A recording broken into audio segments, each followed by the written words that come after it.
Welcome back to another episode of Rock Boys Football. Some massive news coming out of the college football landscape as Tennessee and Virginia win their court case, essentially allowing for NIL collectives to have direct communication with potential recruits and student athletes on the recruiting trail. And this is, I think, one, we have to talk about what the future of the NCAA is going to look like. But more importantly, what is it going to look like on the recruiting trail? You guys know I'm a massive fan of talking recruiting, and this is going to change how recruiting looks at the college football level.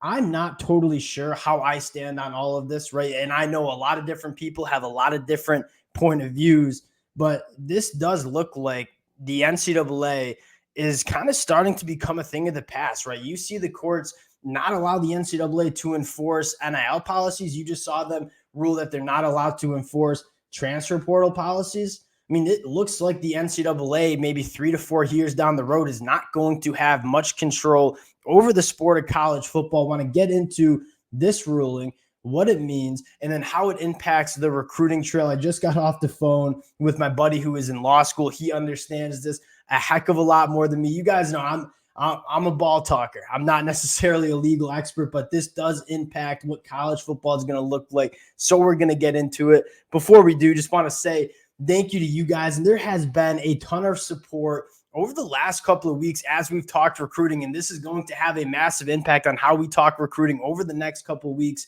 and months. If you guys do enjoy the content, consider subscribing to the channel. And more importantly, would love to hear what you guys have to say in the comment section. If you guys are legal experts, you want to drop some more kind of context in the comment section, would love that. I learned a ton from you guys. And without further ado, let's get into this one. So let's start with what this really means on the recruiting trail. And essentially, it sounds like NIL collectives and boosters can have direct communication with potential student athletes and recruits. And I think from a student athlete standpoint, that's probably beneficial, right? The first 3 years of this NIL landscape, there was a lot of confusion. There was a lot of word of mouth. There wasn't a lot of transparency and clarity for those student athletes in terms of what NIL packages were going to look like when they enrolled to school. I think having that direct communication between NIL collectives and student athletes probably allows for a little bit more clarity and transparency on what that's going to look like. And I think that is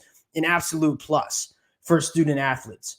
Right now, what does this mean for the NCAA? I think essentially it means that the NCAA can't really enforce a lot of their policies and rules on the sport of college football.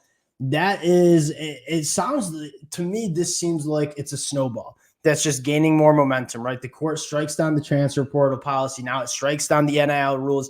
You're seeing the snowball really pick up momentum on really just saying, hey, the NCAA does not have much power over the college football world as we know it. And I think it's just kind of trending in that right direction, or not right direction, but that direction. And we'll see what NCAA has control of college football over the next couple of months. But I think it's pretty clear that the NCAA is losing a lot of the power. Now, you guys know I'm not a huge fan of the NCAA. I don't know what college football is going to look like in 3 years, but it does sound like the NCAA is not going to have as much control over this sport as it's had the last couple of decades.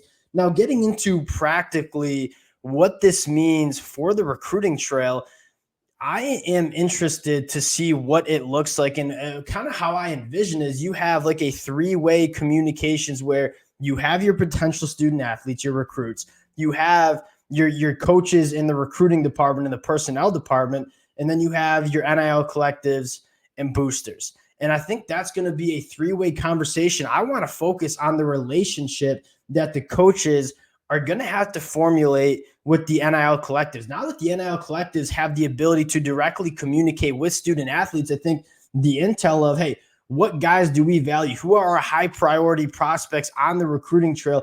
That has to come from the coaches. And so I think that you're going to see coaches really build those relationships with the NIL collectives in the sense of, hey, we like these guys. We want you to go out and communicate with those guys in terms of figuring out what NIL is going to look like. As we know, that is a massive part on the recruiting trail. I think you're going to have to see a lot of those coaches make adjustments in how they have those NIL conversations. And it might even be beneficial for coaches too. Do you think they enjoy having those conversations with student athletes? Probably not. So now that the NIL collectives and boosters have the ability to have those conversations, maybe the college football coaches have to have less of those conversations. And you're selling the school, you're selling the development, but the NIL collectives are having that separate conversation with the student athletes on what NIL is going to look like and what it's going to look like if you do come and play for this university. This is this is a wild one. And again, I am not a legal expert, but I do follow recruiting a lot. And I think this is going to have its biggest impact on the recruiting trail. I think there's going to be a lot more to come, obviously, only in the state of Tennessee and Virginia right now. But I think we all know this is going to get approved from other states as well. And I think college football as we know it, you're going to see NIL collectives have a big role in terms of what recruiting looks like on the recruiting trail. We'll see and continue to monitor this as it plays out, but I'm really interested in that relationship between the personnel department and the coaches and then the NIL collectives, because I think it's that three-way conversation between the coaches, the NIL collectives, and the student athletes.